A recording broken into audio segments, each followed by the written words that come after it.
Francisco with this, what's it called, the Thomas Guide? You know, you have like a spiral bound, and you're like, okay, H4, and you're like, okay, this is the neighborhood I'm in, and so I knew my way around so well because I was forced to learn it in the map. And then I moved here, and I was using Google navigation. Good so far, other than the fact and that I still can't tell you where my, right now, I hate Route 3, I hate today I had calc final and then there are physics final these back-to-back routes I just periods. will never go to, but I So don't that was even know one where they day, take and me then I have another because I've never looked at the map.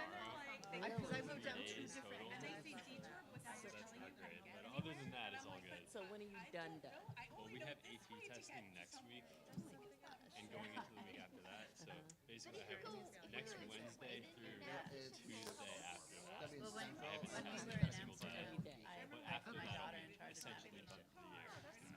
So does that So I mean wrote down the when you second have on those one thing finals and on the those third on days, do you still have something. classes and instruction? Do you have classes to go to still? I think during AP testing, you're not required to go to class. I feel like eliminated So that. Plan on going to class. I can find my way there. Yeah, so that is nice. And I was So I like, only I have can't one per find day this. on Oh, those, my daughter where can't sometimes go they here. fall like two of them on too the same day, far. which is pretty bad.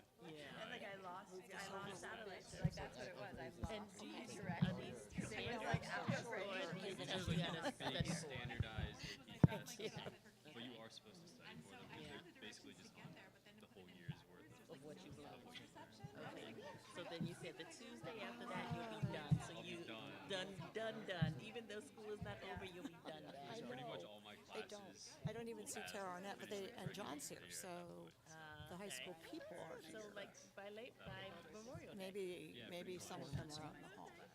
Finally be able to relax. Set. Barbara, are you all set? Winnie, are we all set? All set? Yeah, you can get through it.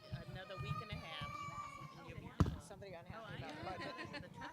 There's always Clearly. What's your big sister? Veteran checks there. Talk about a challenging thing. One guess kid's then I'll be presenting at school graduating, board, which the is other kid's Oh, how does that go? Pretty soon. The year's kind of flown by. Yeah? Yeah. If everyone could get settled, please. Down to the final three options.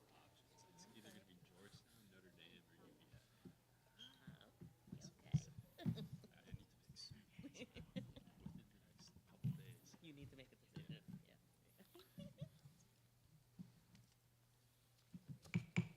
The board met tonight in executive session. We're now ready to resume the public portion of the meeting. We did not have any public correspondence since the last meeting back in March. The president's report will be short and sweet. I want to recognize Diane Blazier, who you will see is on the agenda tonight as having put in her retirement papers. I have known Ms. Blazier for such a long time. My daughter Kate, who is now herself a teacher, had Ms. Blazier for second grade. And of course, I still have the hardcover book, which every Mrs. Blazier class puts together, every student in her class puts together a hardcover book. And of course, I still have mine. She has just taught so many generations of students. She's mentored student teachers and young teachers coming into the system.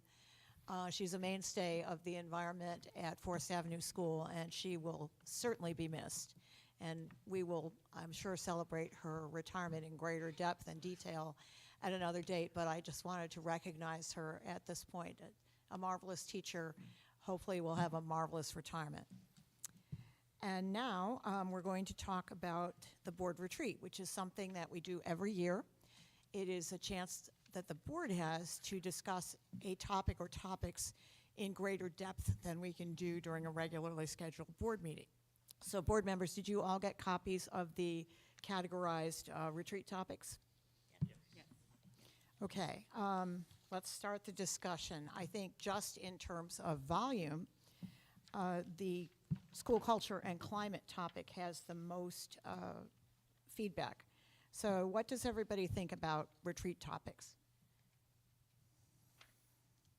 I mean, I guess I would agree that it seems like, based on this bulleted list, there is a lot of interest in talking about things that were brought up in the equity audit and special ed audit, just things we've been seeing in HIBs recently, that there's a lot of interest in discussing school climate and what should we be doing about it. So that's my vote. We should- I would we agree should- with that, yeah. I mean, it seems like the obvious thing to talk about coming out of COVID, coming out of all of the, social, unrest, if you will, and everything that happened between 2020 and 2022 and the effect it's had on the students. This seems like a logical conversation. I don't know exactly how it would be structured or organized, but You think that, so is there consensus around the sort of broad school culture and climate category that we have here? I guess I would agree, but I do have a lot of concerns about the teacher retention and, the teacher stress. But again, that all plays into the topic as well. So as long as we can incorporate some component of how we're addressing the needs of our staff, I would agree with both Heather and David that Tracy, I was going to mention that as well. I think those two overlap. Yeah. I think there's more overlap than we probably realize, and that by focusing on the culture climate issue, we might be able to help support the staff a little bit more. And I think culture and climate certainly involves the whole school community, including the staff and so it could be encompass that whole broad area, because we're really talking about how we build community here in many ways. And just because we don't focus on the other topics, which just for the audience, I queried the board about potential retreat topics and then collated all the feedback. So there was school culture and climate, staffing, as we've heard, curriculum, DEI and special education audit follow-up, although that somewhat overlaps school culture and climate, finance, always a good topic, and then sort of other, because there was a suggestion that we also speak about school start times, which is something that is a subject of conversation in many districts in New Jersey as well as elsewhere. So just because we're talking about one big topic doesn't mean we can't address in one way or another through our committee system or other ways the other topics. We can deal with those, but I do think it sounds as if there's a consensus around addressing school culture and climate. Now, the question is, if we do that, do you want to get in a speaker or presenter? I think on that issue, it would be particularly helpful. We benefit from your time in Trenton. We're very lucky that you see the big picture statewide and follow trends in education. But living in this little town and community and seeing just what goes on here and really relying on the media to hear what else is going on around the state and the country. But if you can think of someone who can say, what you're seeing on this is unique to you, what you're seeing on this is something that every district is experiencing or the state is on a whole. So I think it would be helpful to have a speaker come in if you can think, or anyone can think of someone who could give us, take a step back and give us a bigger picture on some of these issues. Well, I can tell you I serve on the advisory committee for something called SEL4NJ, which is a statewide organization dedicated to spreading the word on SEL, providing resources, and it includes people who are very well versed in the whole landscape. There's Dr. Maurice Elias, who is the guru of SEL in New Jersey. He's a Rutgers faculty member. That's a possibility. There's a whole team that does SEL at the College of St. Elizabeth that is part of SEL4NJ. So I'm sure if we decide collectively that we would like a speaker to talk to us about, as David said, what is unique to us, what is the larger problem, and best practices, which I heard you talking about. And I just this afternoon got a whole long list of resources, including literature on best practices, which I'll circulate when I get a chance. So we could find somebody, if it is the wisdom of the group that we would like a presenter to lead our discussion, because that was the other piece, is that we need to have a discussion about these aspects of school culture and climate. So, thoughts? I think it would give our discussion some direction, rather than all of us just sort of voicing our opinions and Dirk being in charge of doing some elaborate presentation on, what's going on in the buildings. I think it would really be good to have an outside perspective, to give our discussion some direction. It's a good place to start, definitely. Okay, other thoughts? I think related to that, if we find someone to do a presentation, it might be helpful for that person to give us some kind of pre-work so that they can get a better understanding of who they're talking to, what the town is like, what their experiences are, so that Agreed. they can cater the discussion more appropriately.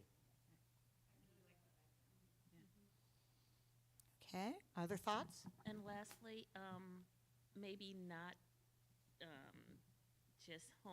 not just the state of New Jersey, but if that facilitator or presenter can provide some reference material that could be happening across other states or in similar demographics such as ours, that would be very helpful. Okay. Okay, other thoughts? So it sounds like we would have prep materials from the presenter, and the presenter would have prep materials from us, some kind of orientation, sort of conversation about what's going on with us specifically. I think that's good. Other thoughts? I mean, I think that it's a huge topic, and so we might want to narrow in a little bit more closely on what aspect of school culture and climate we want to look at, whether it's specific things related to student behaviors in the schools, if it's related to emotional health of students, if it's related to overall school climate, because I think each of those could end up going in a lot of different angles, and we could have an hour-long instructional thing on any one of those topics and then a 5-hour discussion. So. Absolutely. I think one thing that we have to think about tonight, now that we've identified the topic, is what we want to walk away with at the end of the retreat. So, thoughts on that? I mean, I think it was the best practices that we alluded to. Okay. Something concrete that we could put in place. That's appropriate for the business. Okay, so focus on best practices suited to our situation. Okay. Well, okay, what I can do is see if I can sound out some of these people about the possibility of coming to us, and then I will get back to all of you on whether there's an individual willing to do that. I'm pretty sure there will be. And then we can talk about, we know what we want to get out of it. We can talk about how we want to get that, what kind of discussion we want, what kind of presentation we want, those things. So before our next meeting, I will find out who we can get, and then we can take it from there. Okay, and there was also a suggestion that we have the retreat off-site. These chairs are relatively comfortable as chairs go, but there are places that are more comfortable. The issue is, for those of you who don't know, the board retreat is officially a public meeting because the Board of Ed, a quorum of Board of Ed members are together discussing Board of Ed matters. So there was a suggestion that we might think about a private home, but technically speaking, the public can come and not necessarily participate in the retreat, but observe the retreat. So we have to be mindful of that in choosing a potential off-site location. Now, there was a suggestion that we think about the Women's Club, which is a public space, so it would be accessible, but it is a bit more comfortable than these chairs. What do you all think about that? I like the idea of being somewhere else. Being comfortable? Whether it's the women's club or another location, but that sounds very accessible and comfortable. I mean, is it appropriate for the person who offered their home to open the door and say the public is allowed? I mean, traditionally, we have 2 or 3 people, if any, from the public. It's true, but we have to think about the possibility that somebody might want to come. I think probably someplace like the Women's Club, but which is public but comfortable, might be a better sort of alternative. So let me see if that space is available and what Sandra would charge us for it. Okay, so I'll look into that as well. Betsy, just so you're aware, we're also be under construction in the summer on this floor in the high school, so we won't be at this location no matter what. Not even with hard hats? Is there Not a even meeting with room? Not even, okay. So that makes this a little bit easier. And you know, the elementary schools are wonderful, but they have those tiny little chairs. So we'll see what we can do about the Women's Club. Okay, so any other questions or concerns about the retreat? Okay, I will look into it and follow up, and I'll also send you the list of resources for, that I got today on school culture and climate. So just to give you a little advanced reading. All right, board goals. We mentioned one of our promises to ourselves is that we would go over board goals regularly. And I'm just looking for my copy of the board goals because I thought that we would have move ourselves forward a little bit tonight. The first one was create and oversee a sustainable budget. So for that, I think we have to identify what that means, sustainable budget, because obviously we're having the budget presentation in a few minutes and taking public comment on that. So Dirk, do you mind talking about what you conceive of as a sustainable budget? I'm more than happy to. I think when we look at our budget and look at our history, there's always been difficulty in maintaining our personnel and our programs because of the tax levy cap at 2%, and we're seeing our expenses much higher than that 2%. I've been superintendent now for 8 years. My first budget, we experienced a 28% increase in our health benefits, and the following year, 20%, and it just wreaked havoc on what we were able to do as a district in maintaining our current programs and personnel. We've been fortunate the last couple of years that we're not having that same type of impact. This current year, we're able to find a significant increase in health benefits by changing over to the state program, which allowed us to maintain and actually increase our personnel in the district and maintain our programs. And when you see today's budget, that's also going to be, you're also going to see that we're not cutting personnel for a second year in a row, when the first 7 years of my superintendency, and prior to that, in the previous superintendent, we were cutting personnel. So being sustainable is maintaining our personnel, increasing our personnel when necessary, and providing the programs for our students that will make them successful. And we've been able to add some of those programs through our budget process, but also through our community, whether it's through the help of the Glen Education Foundations, our home and schools, and other community organizations that help supplement our budget. Okay, in that vein, I know that legislators are fond of saying that there are many, many schools who just don't even know what to do with their federal COVID money. Can you talk about whether we have any of those COVID funds remaining and whether they're encumbered for specific purposes? So with the COVID funds, we planned on having, for the most part, a 2-year span of using those funds, mostly to provide extra services to our students through SEL counselors, through academic interventionists. We did provide some hardware technology upgrades that were needed that we used those funds for, and a couple positions that the media specialist part-time were being funded. through those funds. So at this time, after 2 years, we're going into our third year. We have some funds left over that will allow us to keep the SEL counselors for a third year. Along with the media specialist, which was designed for a third year funding. So all our funds will be are encumbered. We do not have an excess of funds laying around that we don't know what to do. If I wish we did, but that's not the scenario here. Okay, any comments or questions from the board on this first goal? I just have two questions. I guess one is a comment. I would say that our state aid has been increasing as well over the past 3 years, which is not the case under Christie, so that's been a great Correct. help. And then I heard this rumor as a teacher that the state healthcare fund is jacking up the premiums this year. Is that? I was going to ask if we're still getting the great savings we saw from the first year.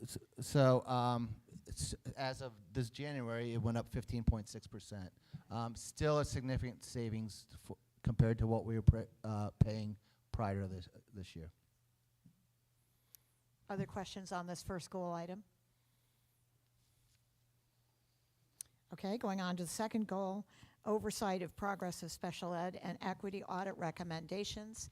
Now, I know that we had a presentation on that a few months ago, but in speaking to Dirk, I thought maybe it's time for an update on that. Not tonight because we have the budget, but upcoming. Is that okay? Yes. That's great. Okay, and finally, improve reporting on the work of BOE committees in order to keep the entire board and the public better informed. One of you made a great suggestion on this score, which was that the committee chairs, and you all know who you are, can, at the conclusion of each monthly committee meeting, send out a report to the rest of the board. And that report could be done, you could take the agenda and then just jot bullet points under agenda items. So that makes it a little bit less onerous, but a little bit more informative. How do you all feel about that, especially those of you who are committee chairs? I think it's a good idea. I think it's a great idea. I think the question becomes, how do we share that then within our updates to the public? Because part of the updates now that are occurring during the board meeting, I think it would be just great to draw from those monthly updates as part of our general public. I think that makes it easy. You can just use it for both purposes, which is great multitasking and more informative all at once. So for the board member who made that suggestion, that was brilliant. And those are our goals. So we will look forward to the update on the recommendations from the 2 audits. All right. Superintendent's report. Thank you. All right, just an outline of today's superintendent's report tonight.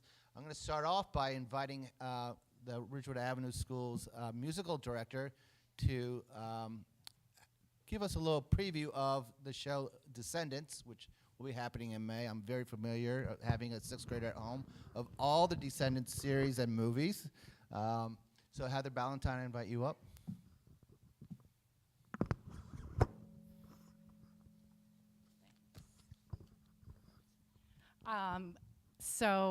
This year, yes, Ridgewood Avenue School is presenting Disney's Descendants. We have 200 kids on stage or off stage in this production, and we open May 12th.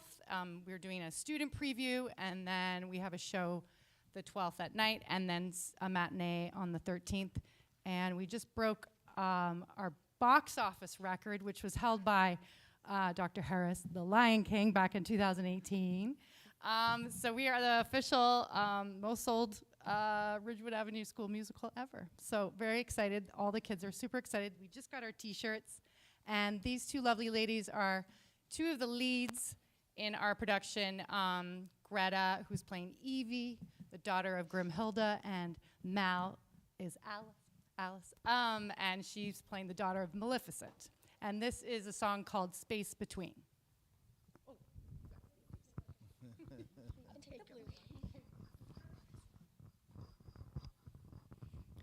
What's the matter? I'm leaving. All the rules and the people and the feelings, it just makes me sick. Yeah, me too. I can't believe I fell for Chad. What is 0? Exactly. Come with me. But what about the wand?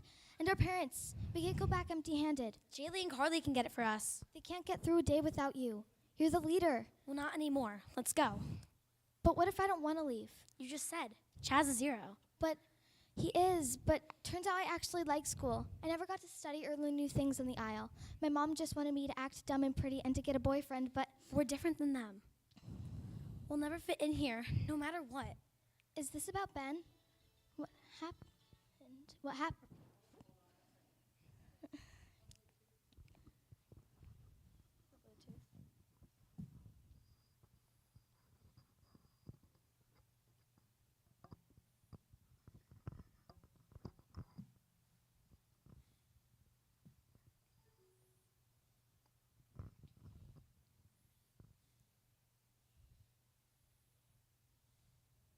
We'll never fit in here, no matter what.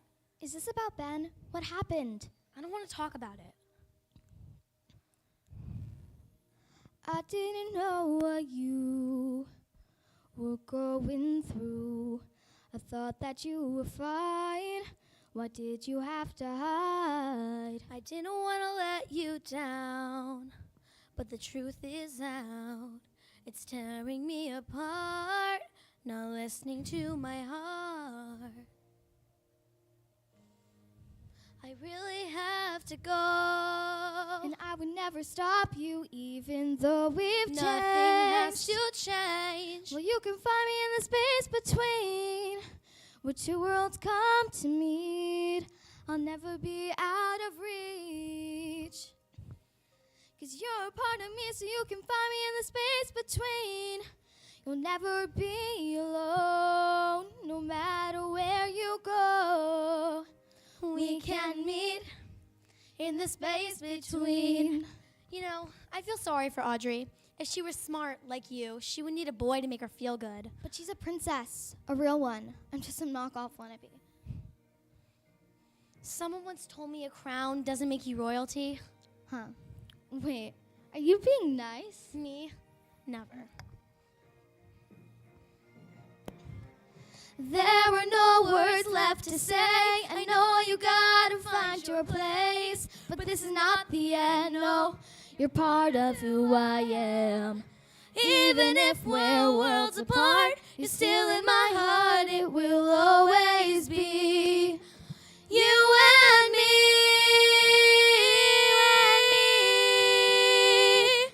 You can find me in the space between, where two worlds come to meet. I'll never be out of reach. I'll never be out of reach. 'Cause you're a part of me, so you can find me in the space between. Be alone, no matter where you go. We can meet in the space between. Wish me evil? Evil.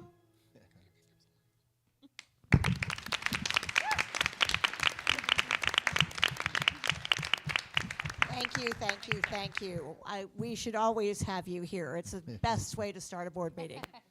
Thank you. May 12th and 13th. Those tickets are hot.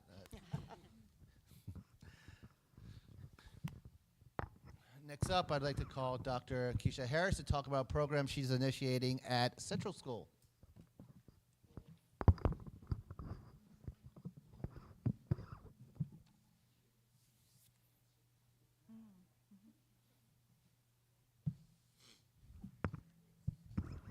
I'm going to move around. So good evening, President Ginsburg, Superintendent Phillips, all of the Board of Education members. Good to see all of you. Colin, I don't even know how you got this big and old. I just don't understand. It's on. So good evening, everyone. I'm always happy to stand before you and shamelessly plug my school. Okay, I gotta do both of these things. Listen, could I just thank you, ma'am. Thank you, ma'am. So Central School, I'm now titling it the Coalition. So the Coalition is a group of cheetahs that run in a pack.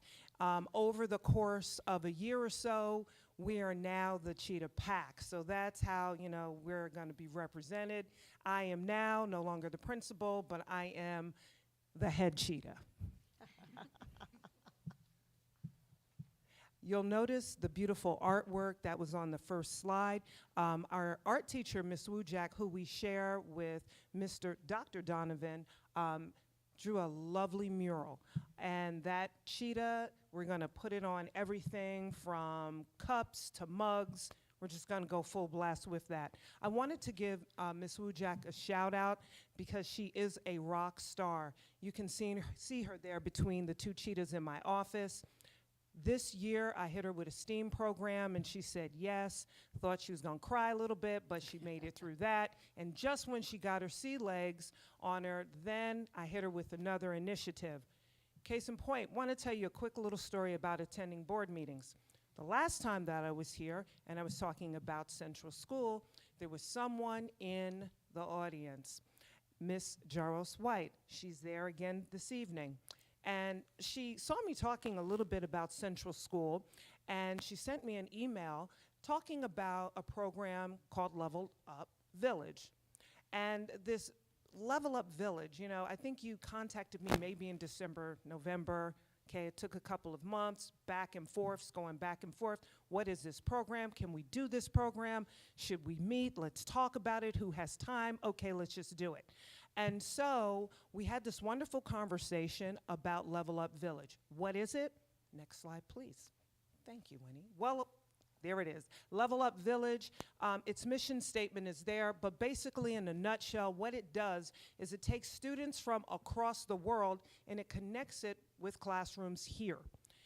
This program is enabling our second graders, soon, next year we'll trickle down to first and kindergarten, but it is enabling our second graders to have a wonderful asynchronous conversation with two other schools in Argentina, second graders. I love this initiative. I love the partnership. I love that they sit and talk back with one another and send each other videos. They're learning so much. It's expanding who they are as people. They're learning new cultures, a little bit of language, and they're having a good time. This particular program allows them to do a project together. Next slide, please. Thank you. So you'll notice my little friends in my Cheetah Coalition are putting together a little drum here. They're also going to be doing guitars. They take little pictures of it, they talk, they, you know, go back and forth, like I said, asynchronously, and then the students in Argentina answer them back. What's really fun about this is that the kids, they come up with the best questions. You know, we're thinking they're gonna say, oh, what's your favorite food? What's this? They're coming up with some deep things. Sometimes we have to say, you can't ask them that. Gotta wait, you know, like, you know, gotta make, you know, be better friends before we start asking those questions. But they're all very interested in one another. Next slide, please. Okay, so there it is. So right now, they're doing the Japanese spinning drums. They're doing Spanish guitars. We've also invited Mr. Pavlov, who also is here at the high school, to get in on this. So now I have the art teacher. I've got Mr. Pavlov. I've got quite a few folks who want to be a part of Level Up Village and who come into the classroom, push in with the teacher, and help out with the projects. Next slide, please. Next thing, this was the behemoth project, the shade structure. We love Central School, but as you can see, it can get really bright. And the first year we were there, little kids were underneath, you know, all the playground equipment like this, and they're, you know, they're cute and, you know, cue the little music, little sad people. But they're very, very, very grateful to have this structure. I want to say, though, you know, things don't happen immediately, right? It takes a crew and it takes a process for this to happen. And so I would be remiss if I did not thank the following people for making this happen. I'm sure there may have been more. Charge it to my head, not to my heart, but to the superintendent, our business administrator, also to Bob Gomes, Erica and Tim Spade, to Sean Maroney, our Central School HSA, and the GR Preservation Society. All of these hands helped to get that shade structure up. So thank you for that. The children are extremely happy. I'm not going to lie. I want another shade structure. We'll talk about it later, maybe after this. I'm not kidding. All right. Also, last time we were together, I got home, I checked my email, and I saw that I had won a grant. And I'm going to be honest, I was a little upset because I didn't get to share that news with all of you. We are tying SEL with literacy, and so we now have a bookworm vending machine. We are going to fill it with books that have been bought by our HSA. Inside of those books, we're going to put a little nameplate that says that HSA donated them. We are also purchasing a plaque to go right on the wall that says the GREF has funded this project. Once we get the machine filled, I have a tarp that goes over it, little ribbon. We're going to do a whole little ceremony, cut the ribbon, take some pictures. Students who have self-management behaviors, who know how to regulate themselves, and students who have made progress as well will be awarded tokens. They can then take the token, put it inside of the vending machine, and they get the book of their choice. We'll then take their picture, little Polaroid picture, we're going to stick it on the wall, and we're going to make sure that they get celebrated and honored for their accomplishments. So this vending machine, I also have to give a shout out to Rob Hill in the back, because on one particular day, Rob Hill sent me an article saying, I saw this. This looks like something you would do. And I said, yes, it is something I would do. And then I immediately did it. I had seen the vending machine before, but I hadn't acted on it. So Rob, thank you to you, because teamwork makes the dream work. And because of that, we have that vending machine. I'm excited about it. I think the kids are going to love it. I'm looking forward to doing more innovative things. Keep your ideas coming. And last, I mentioned this last time when I was standing before you. Central School is a lot of things, but we've got a small footprint in terms of the playground area. So what it means is that we have to become creative. That's all. So we got a little creative, and instead of just saying, playground, we said, okay, we're going to expand this a little bit. And so we move recess into 2 locations, the multipurpose room as well as the playground. We're going to have a 3rd space soon as well, because I've got a bunch of readers who just want to read and be left alone. So we're going to have a 3rd space coming up. But having this recess reset, meaning recess in 2 locations, has kind of enabled the kids to get away from each other and get a little bit of a break. Sometimes we have students who all they need is to just get away from their friends. And once they get away from their friends, right, and have a few minutes to just run and play and be with other students, or to just kind of, be with themselves, they do much better. I've been keeping track of behaviors and how many students I see after lunchtime specifically, because that's usually the time when they come off of the playground and everyone has a story they would like to tell me about who did what, how they did it, and the world is a mess.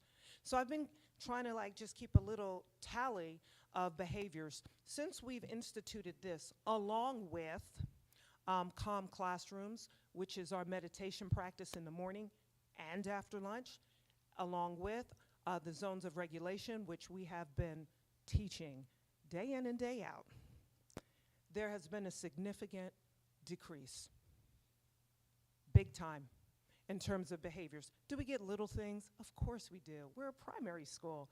But it's interesting to me because I've watched certain students who were my frequent flyers fly a little bit less into my room.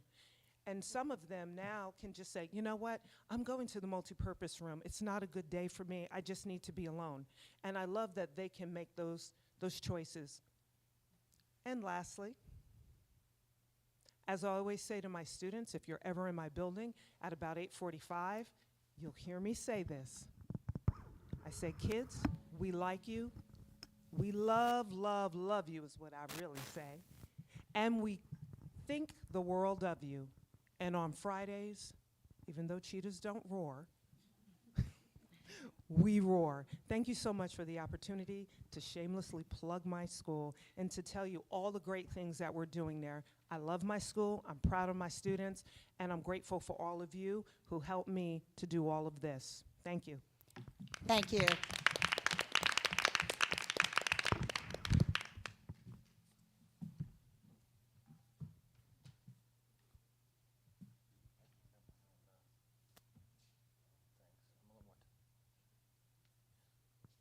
Thank you, Dr. Harris. We appreciate you showing off the school and all the great things that are happening there. I'm going to give you an update on some things that are happening in the district. First of all, I want to congratulate the marching band. When they went to Ireland, they did win Best Musical Entry or their St. Patrick's Day Parade performance. We had 3 students, Margaret Sawa, Ethan Steen, and Sam Blank, who won the writing contest for which was a new contest for the Montclair Literary Festival, and they will be presenting their work at Montclair State. Congratulations to Elizabeth Nelson, who won 3rd place nationally at the World Language 9 through 12 Group A contest. I want to talk a little bit about the co-curricular, and maybe the curriculum committee will be discussing this when they report out. We did have we met at our last curriculum meeting to discuss it. Rob Hill and John Lawler was with us. We're following up that meeting with the next time next week, and we're going to have a decision in the very near future on how we're going to proceed. I want to thank the Glen Education Foundation for the gala. It was very successful. Roughly 180 people attended that night. It was a terrific night, and we're waiting to hear the final results as far as fundraising. We do have a grace meeting on May 17th. Betsy and I will be attending that meeting. I'm just going to give you a little preview of some of the things that that I'm going to be speaking about at the meeting. And Jocelyn, too. Jocelyn will be there also. All right. NJSLA testing is starting soon, and that's the state standardized testing, and that will be for grades 3 through 10, depending on what subjects you're taking in grade 10. And I also want to recognize Diane Blazier, who's a 2nd grade teacher at Forest. She is our #1 senior staff member in the district. So it's always difficult losing someone who has that history and understanding of the district, who's a veteran leader, who plays a much larger role than being a 2nd grade teacher in that building. I know Mr. Murphy will miss her immensely. But I did get a chance to speak with her last week and let her know how great she is and how much we are going to miss her. All right, just to talk a little bit about our student interventions in special education, and this came out from our audit that we had done roughly a year ago. We sat down, Mr. DeWitt, myself, and Winnie Boswell, to develop a action plan for the first year, and we're working through some of these items. And I did mention in the past our new staffing that we've put into place, which has had a big impact on what's going on in our classrooms. As far as training, we've ongoing training with our co-teaching models, paraprofessional training that are happening. Last summer we did RBT training for our paraprofessionals, for those who were interested.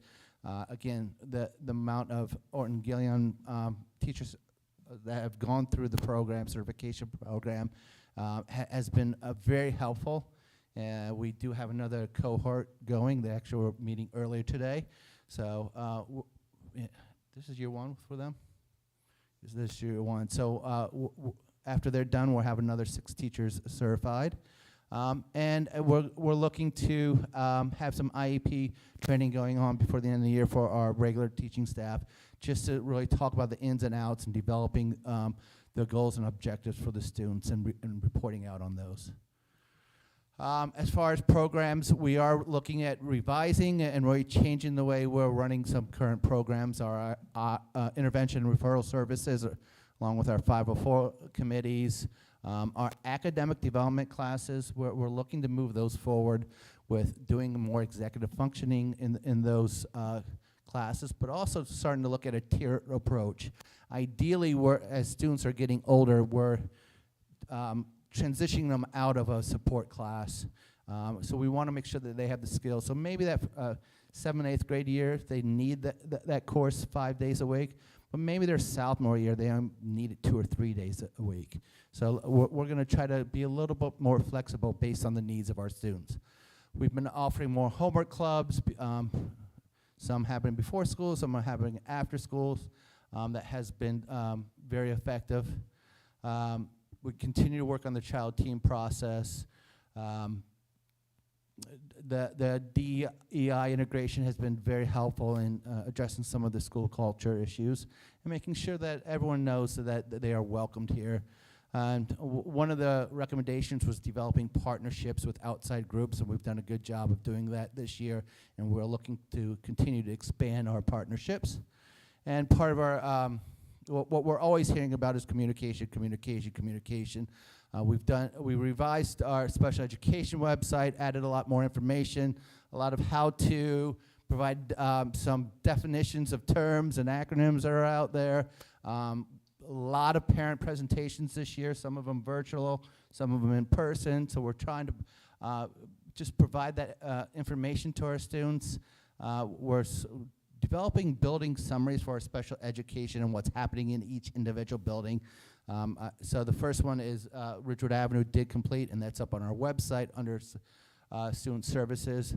And we're making sure that when students transition into a different building, we know that's a different experience for our students and our parents.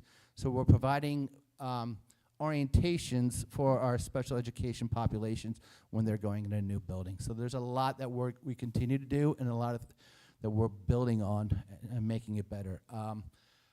Mr. DeWitt's leading a lot of this, and our new supervisor of student interventions has been wonderful in really pushing more of a data mode with some of these committees and some of these services, and she's been terrific. Gabrielle Marks, I'm going to see if we can get her for the Grace meeting. I do want to talk about some upcoming events. This time of year, it gets extremely busy in the schools. I have friends who are like, oh, it's the end of the school year, things must be slowing down. They just speed up and they go faster and faster and faster until we hit graduation, and then we hit a wall. But we do have a lot of events. Make sure you guys are reading your emails, the flyers, checking the district calendar. You don't want to miss anything. There's just a list of events that are coming up in the next month or so, and I thank you. Thank you. Board members, before we go any further, any questions for Dirk?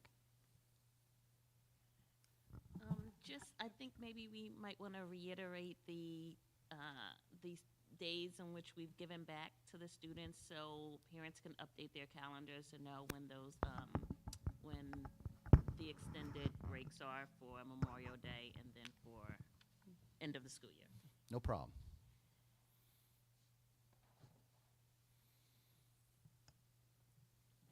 Any other questions or comments from the board?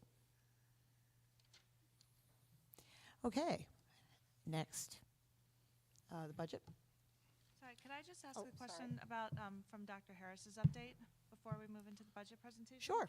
The Level Up Village program sounds really, really exciting, and I just wondered if there was any plans or possibility about it. I know Dr. Harris was talking about moving it down, but can other grades, in the upper elementary schools ever? That's something that can be discussed Sounds so cool. with the principals. They all have their own little programs they're bringing in, but it's when we have our next meeting, it's something we can discuss. Any other questions? All right, budget.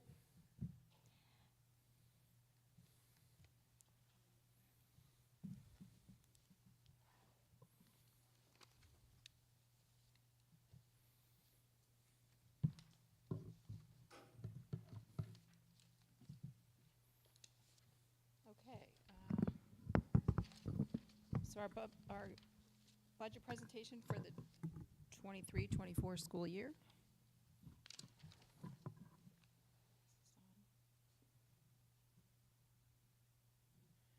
So our tradition, we'll start with our tradition of excellence. 99.3% of Glen Ridge High School students graduated in 2022. 98.5% of the class of 2022 graduates enrolled in a four-year institution. 81% of 11th and 12th graders are enrolled in an advanced placement course, and 112 students received AP recognition. 6 graduated with an AP capstone diploma. 22 seniors in the class of 2023 earned NJDOE Seal of Biliteracy. And our high school is recognized by national and state publications as a top performing public high school.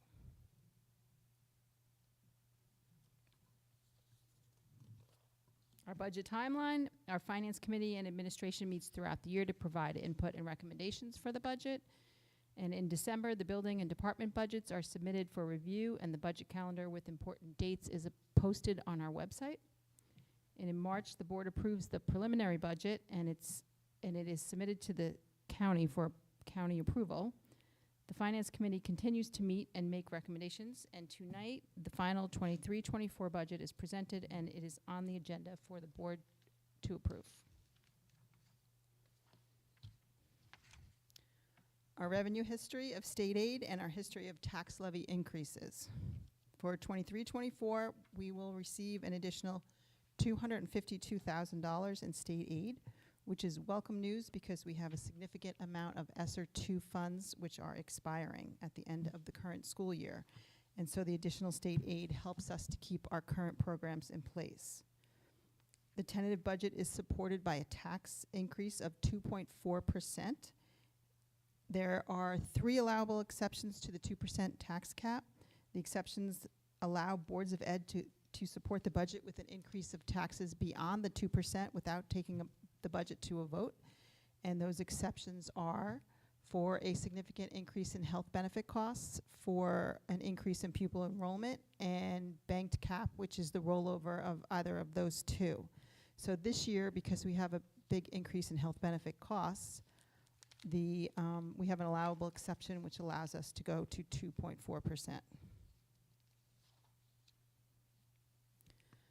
The 23-24 proposed budget is supported by a budgeted fund balance of $2,379,000. We will be withdrawing $546,000 from capital reserve to finance high school HVAC upgrades in the cafeteria.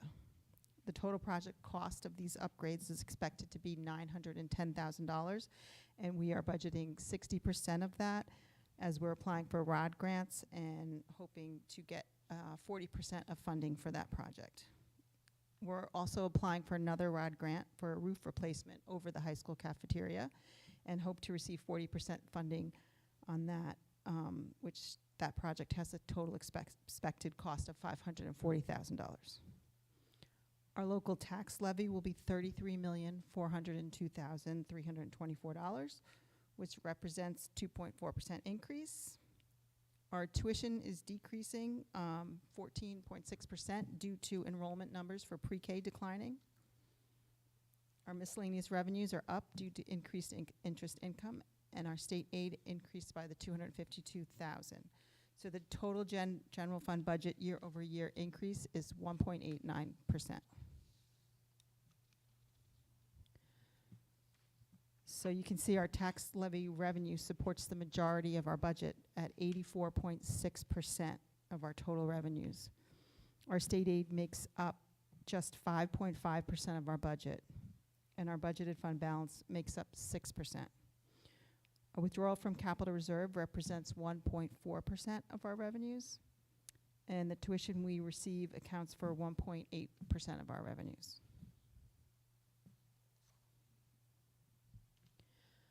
This chart compares the current 22-23 year's budget to the 23-24 proposed budget, and it shows the percent change of appropriations. The salary increases are spread throughout the account lines. Our regular ed instruction increases by 5.36%, and special ed instruction increases by 7.75%. Both of those include salary increases and new Chromebook and new textbooks. Other instruction and co-curriculars and athletics remain steady with their increases in salaries, and the tuition to out-of-district private schools for the disabled actually decreases by 8.3%. Support services increased by 13.7%, and this is largely due to the expiration of the ESSER II funds, which had been funding the effective school solutions in district counseling services, which now is budgeted here in support services. And administration expenses decreased by 0.2%.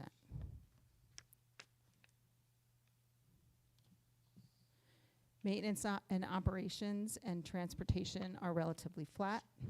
The cost of employee benefits is expected to increase by 5.28%, mainly attributed to the increase in the school employees' health benefits premiums. Our capital outlay is decreasing by 43% compared to the current year, and as a larger portion this year, 20 classrooms of the high school HVAC project was budgeted in 2023 at $2 million. So the high school cafeteria HVAC upgrades and roof replacement are budgeted in 23-24. Our total general fund, including capital outlay increase, including the capital outlay increases by 1.89%, and our tax levy increases 2.4%.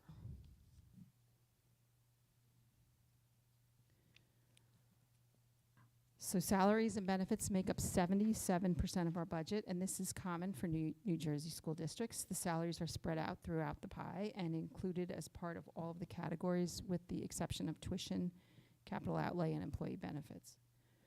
Regular ed instruction makes up 35% of our budget. Special ed instruction makes up 6.9%.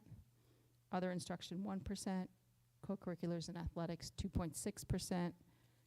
Tuition to send our students to out-of-district schools is 5% of our budget. Support services 11.4%. Administration 9.9%. Maintenance and operations 7.5%. Transportation 3%. Employee benefits 14.5%. And capital outlay is 3%. Our year-over-year budget increases. These were items that are included in this year's budget, which were not included in last year's budget. So we have Chromebook replacements of $135,000. Everyday math, $21,983. Math Excel licenses, $16,150. Social studies textbooks, $92,000. Forest Avenue School poster printing machine, $4,500. Additional hockey teams fees of $15,000. Girls soccer freshman team $11,433. High school fiber cable internet upgrade $18,000. Ridgewood Avenue School media center flooring close to $40,000. High school stairwell risers, treads, and landings $45,600. We have Ridgewood fence repairs at $8,200. High school gym exhaust fan, $15,000. Special ed transportation van, $43,500. High school PA system upgrades, $60,000. High school roof replacements, $324,000. That's the cafeteria. High school HVAC upgrades, cafeteria, $546,000. And those last two items are both just 60% of the project costs because we anticipate the ROD grants. So the tax impact of the general tax levy on the average house assessed at $670,102 is projected to increase by $292.20 for the year, or $24.35 per month. We are very grateful for the incredible support that our district receives from our community, both in funding and hours of time donated. Our athletic teams and booster clubs support us with uniforms and supplies. The Glen Ridge Education Foundation generously donates funds for Orton Gillingham teacher certifications, virtual high school, robotics, rigamajig kits, and teacher grants.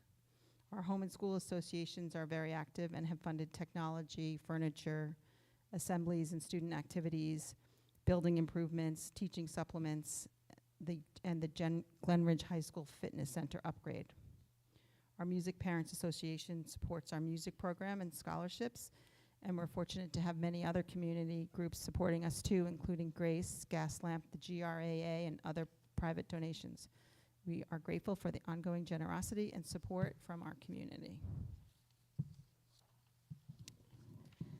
Thank you. Barbara, a couple of things before we go on. When you spoke of ROD grants, I just wanted to make sure the audience knows that's state money that is set aside for capital projects for school districts. Most of the pot of state money is for impoverished districts, but they set aside a certain amount for regular operating districts, which is abbreviated to ROD. So when Barbara talks about ROD grants, that's state money where we can possibly get 40% of our allowable costs per project. So Barbara has been very, very good about securing ROD money when it is available to us. And the other, I wanted to clarify, Barbara, when you showed us the pie chart of all of our expenditures, the administrative category is not just administrator salaries, correct? No, it's everything to do with the administrative offices, the business office, technology office oversight. It also has internet in it and cable, telephone services, just sort of things that, the general things that you need to oversee the whole operation. That's not buildings. Okay, thank you. Before we go to public comment, board members, any questions? Just clarity on the levy. So we have a 2.0 levy cap. However, for this year, we're increasing 0.4 due to health benefits. Correct. So the increase is 0.4, not 2.4 year Correct. to year, right? Well, the total increase in taxes will be 2.4%. So above the 2% tax cap is 0.4. Is correct. Right. Okay. Yeah. Not 2.4 above the 2. Yes. Make it 4.4. Yeah, Thank you. and so, right, correct. And that'll be used for the health benefit premium increase. Yep, that it rose, as Dirk referred to, about 15% this year. Yes, Correct. 15.6, yep. Other questions or comments from the board? Do we think those pre-K numbers may change as we move closer to the start of the next school year? I know it's hard to predict. No, we don't really see our pre-K numbers change that much once we get this late fall. Our kindergarten registration is more likely to change than our pre-K. At this point, we've had to make a decision in order to do placement and building placement. So we are gonna only have 3 sections of pre-K. This current year, we currently have 4, which I don't recall ever having 4 sections of pre-K prior to this year. Other questions or comments from the board? Heather?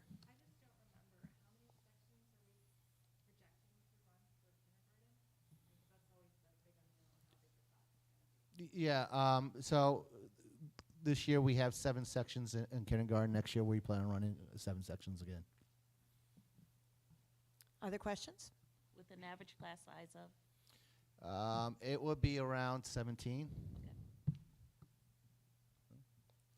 Okay, thank you, Barbara. Now it is time for public comment on agenda items only, either the budget or other items that are on the agenda.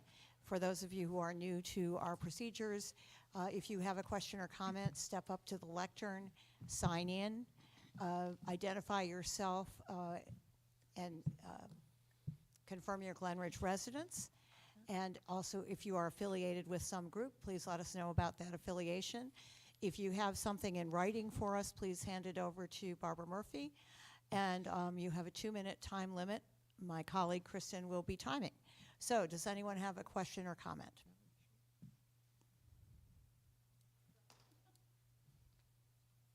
Hi, I'm Leanne Tullison, and I was just coming mostly because my son keeps bugging me to make sure that I keep coming and talking about volleyball. Sure. Since it was mentioned, I figured that was an agenda item. And I just wanted to let you know that I'm really glad that it's still being discussed. We're really excited about it. We have, so many kids who just finished our co-ed rec program. We have a great group of kids who are in the travel program. And I've had so many parents come up to me afterward and just say, you know, what's happening? Is it happening? I'm like, I don't know. It's not, you know, we'll find out.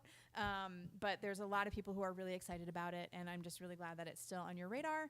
And yeah, if there's anything, there's a bunch of parents who are super fired up, and I know that if you give us jobs to help, you know, facilitate something or to, you know, make it happen, we will be happy to do that. And we Oh, appreciate. and I live at 10 Wildwood Terrace in Glenridge. Thank you. We appreciate that. We appreciate your support, and you can tell your son you did the job. Yes. Other questions or comments?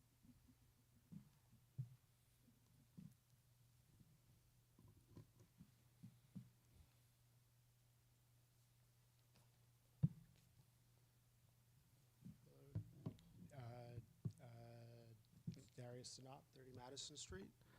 So just two questions. Just what was the projected class size for grades 2, 3, and 4? And then the second question was just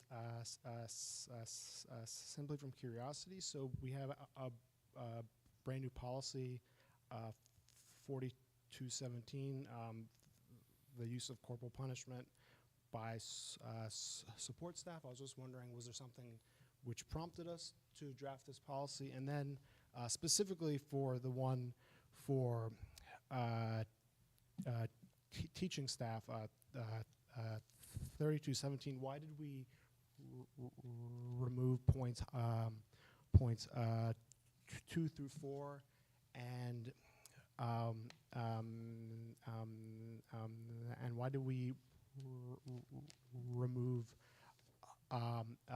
the language which grants the board authority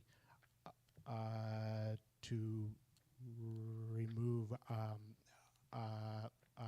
staff members which have violated the policy? Thank you. With regard to policies, most of the policy changes that we initiate that you see on agendas in either first or second reading are to keep us up with the New Jersey Administrative Code. Generally, the legislature passes a piece of legislation, the Department of Education turns it into Education Code, and then we put it in our policy handbook. So most of these are not written in-house. So that's not really a good rationale, but you would have to ask the legislature for the other rationale. And I'm sorry. No, just to follow up on that, most of them are mandated policy. They're not our choice, so we have to have a policy in place by state code. And frequently, when we have updates to our policy, it's not because we're changing a procedure, it's because either there's been a change in wording that the state has now a preference to use a different word, or there's been updates in codes, and that's what those policy updates indicate. As far as projected class sizes in grades 2, 3, and 4, I would have to look that up. I don't have those numbers in front of me. But those numbers are probably similar to what what the current grades 1, 2, and 3 are. We're not adding sections to those grade levels. Okay, other questions or comments? All right, there will be a second opportunity at the end of the meeting for questions on agenda items or other items pertaining to the running of the schools. Now we will continue with our agenda. You have, board members, in your packets minutes from the meeting of March 28th, executive session, Betsy? and I'm sorry, did we forget about Colin's update? No, you're going through that right now. Well, I'm sorry. No, she asked about Colin. You're going through that. Oh, I'm sorry, Colin. But no, you're going through that right now. This is Well, the yes, process. we will go through committee and liaison reports. Thank you, Tricia. And we will start with Colin, not just because he's on the end, but because he is our student representative. Colin? This past Friday, we held our Spring Ridger Day, which is always fun. All the high school students gathered at Harrell, and we celebrated the spring sports, and the captains hosted events and games. Congratulations to Lucy Nelson, who won 3rd place in the World Language 9 through 12 Group A in the 2023 National Chinese Speech Contest. It was just announced today at the closing ceremony, and there were 1,420 students from more than 300 teachers in 39 states who participated in this competition. Congratulations to Claire Leota, who participated in the National Shakespeare Competition in New York City and advanced to the top 10 performers in the nation. And it's high school voter registration week. In New Jersey, as a 17-year-old, you can now register to vote.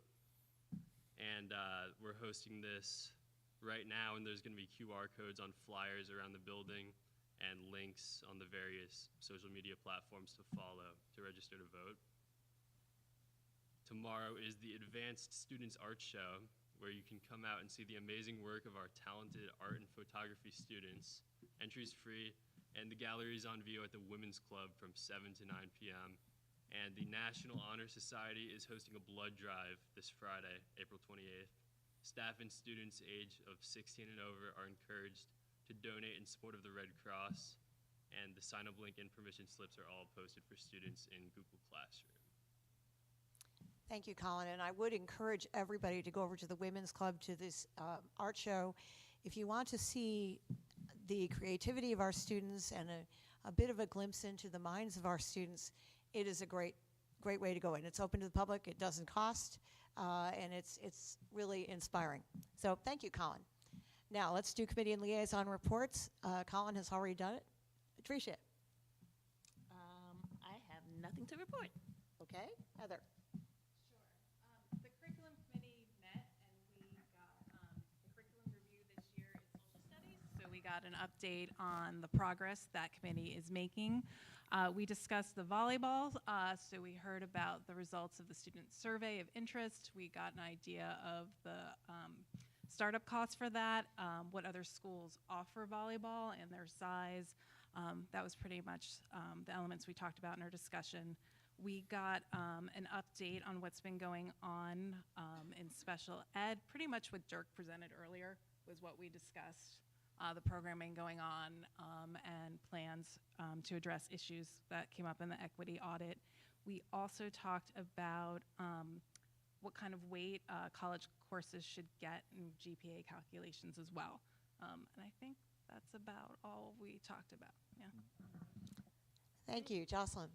So the negotiations committee has approved our business manager contract for the 2023 to 2024 school year, and we're just waiting on the county approval of that before we can go ahead and finalize that. And the term currently ends June 30th, so we're a little bit ahead of schedule, thankfully.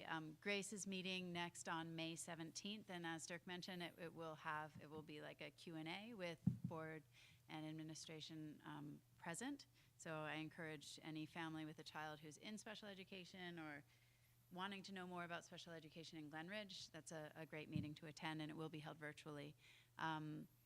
Grace also in their last meeting in March was talking about looking at the way the Glen Ridge Association for Special Education and the CPAC, the Special Education Parent Advisory Committee, work together, and whether or not there would be a more efficient way of kind of merging those groups and having one entity to serve the district. So that's something that the coordinators of those different school programs are thinking about.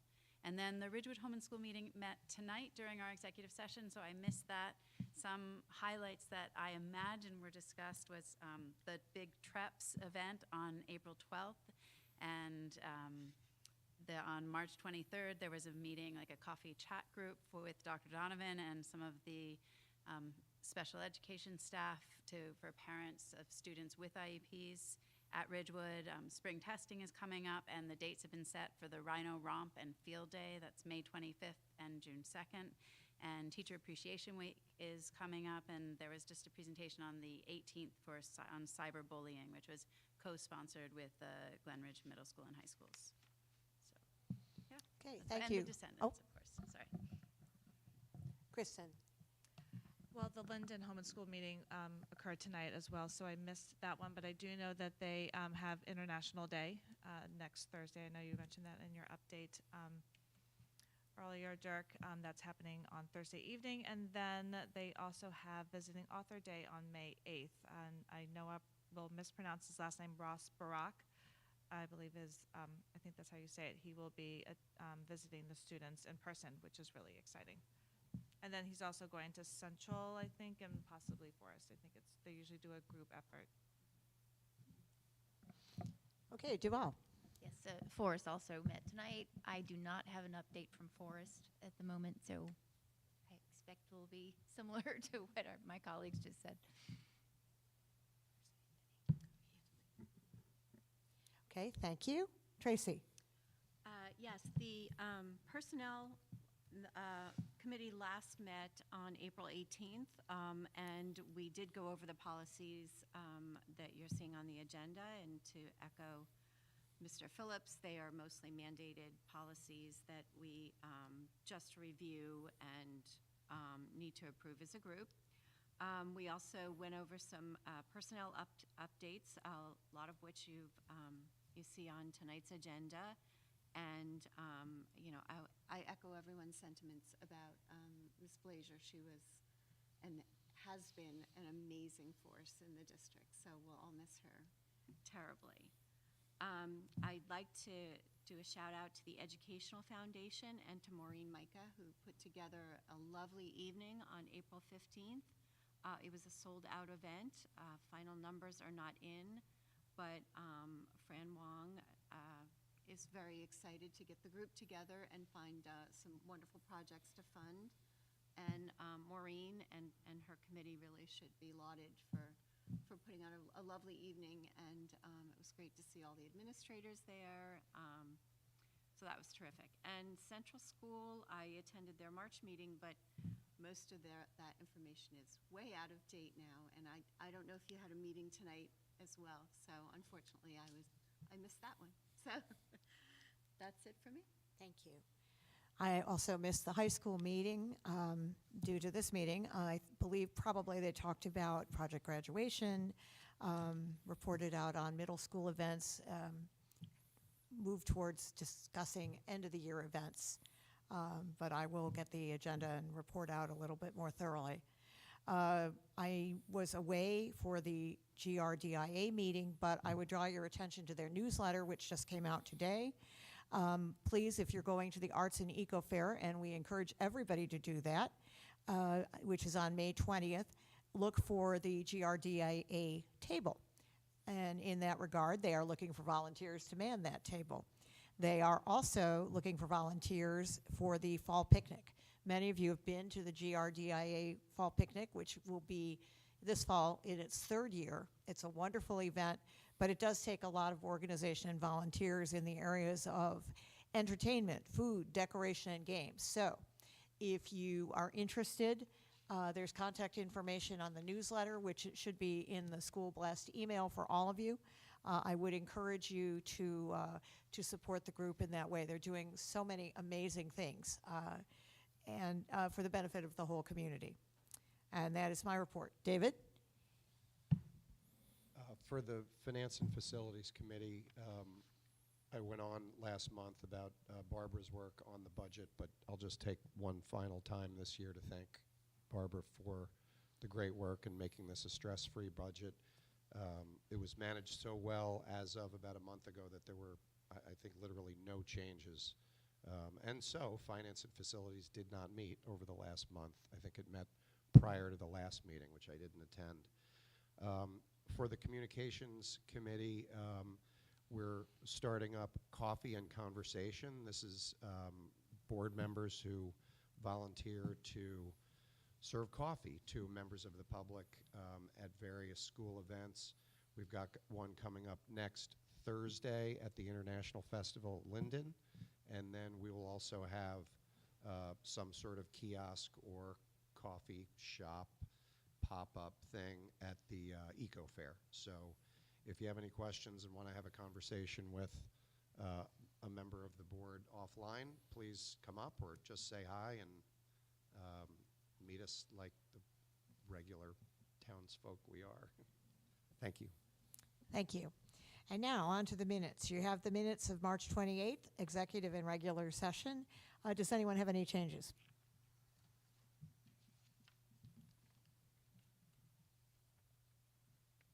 No? All right, Tracy, would you move the minutes? I move M1. May I have a second? I'll second. Duval. Second from Duval. Since there are no changes, Barbara, would you call the roll? Ms. Akinwande, Aye. Mr. Bonnet, Mr. Campbell, Abstain. Ms. Gottlieb, Abstain. Ms. Graham, Aye. Ms. O'Neill, Aye. Ms. St. Aubern, Aye. Dr. Yaros Ramos, Aye. Ms. Ginsburg. Aye. Motion carries. Okay, David, would you move the administrative items? I move A1 through A3. All right, may I have a second? Second. We'll give it to Kristen. Okay, any discussion, further discussion on the administrative items?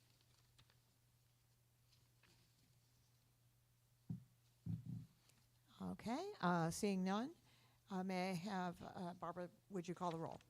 Ms. Akinwande, Aye. Mr. Campbell, Aye. Ms. Gottlieb, Aye. Ms. Graham, Aye. Ms. O'Neill, Aye. Ms. St. Aubern, Aye. Dr. Yaros Ramos, Ms. Ginsburg. Aye. Motion carries. All right, Tracy, would you move the personnel items, including the items on the agenda, addendum, rather? Yes, I move P1 through P13, which includes additional items on the addendum for P3, P7, P9, and P13. Thank you. May I have a second? Second from, was it Jocelyn? Yeah. All right. In keeping with our rules and the board member code of ethics, personnel items are discussed in exec session. If no one has an objection, does anyone have an objection? We'll have Barbara call the roll. Ms. Akinwande, Aye. Mr. Campbell, Aye. Ms. Gottlieb, Aye. Ms. Graham, Aye. Ms. O'Neill, Aye. Ms. St. Aubern, Aye. Dr. Yaros Ramos, Ms. Ginsburg. Aye. Motion carries. Heather, would you move the curriculum item? Sure. I move C1, C2, and then on the addendum, C1H. Okay, thank you. May I have a second? Second. Second from Kristen. Any questions or comments from board members on the curriculum items? Barbara, would you call the roll? Ms. Akinwande, Aye. Mr. Campbell, Aye. Ms. Gottlieb, Aye. Ms. Graham, Aye. Ms. O'Neill, Aye. Ms. St. Aubern, Aye. Dr. Yaros Ramos, Ms. Ginsburg. Aye. Motion carries. Before we move the business items, I would like to draw your attention to B6, which is some generous donations. The Glen Ridge Educational Foundation donated $8,200 for 150 virtual high school seats. And the foundation also made a monetary donation of $17,480 for two rigamajig kits for Linden Avenue and Central School STEAM programs. And the Glen Ridge High School Home and School Association donated approximately $60,000 for the GRHS Fitness Center renovations, including new equipment. Thanks to both those donors, and the Glen Ridge baseball parents donated $3,000 for a jugs pitching machine for the high school baseball team. So thank you to all those donors for those generous donations. As Barbara said, because of you, donors, we are. And we are always so thankful. Now, David, would you move the business items? I move B1 through B14. All right, may I have a second? Second. No. Second from Tricia. Any discussion of the business items? All right, Barbara, would you call the roll? Ms. Akinwande, Aye. Mr. Campbell, Aye. Ms. Gottlieb, Aye. Ms. Graham, Aye. Ms. O'Neill, Aye. Ms. St. Aubern, Aye. Dr. Yaros Ramos, Ms. Ginsburg. Aye. Motion carries. All right, we've now come to the second public comment period for questions or comments on agenda items or other items pertaining to the running of the schools. The rules are the same. Does anyone have a public comment or question?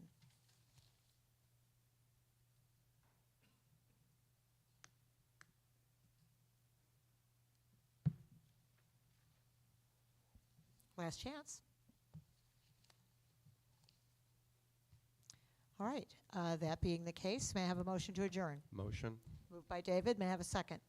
I'll second. Second from Duval.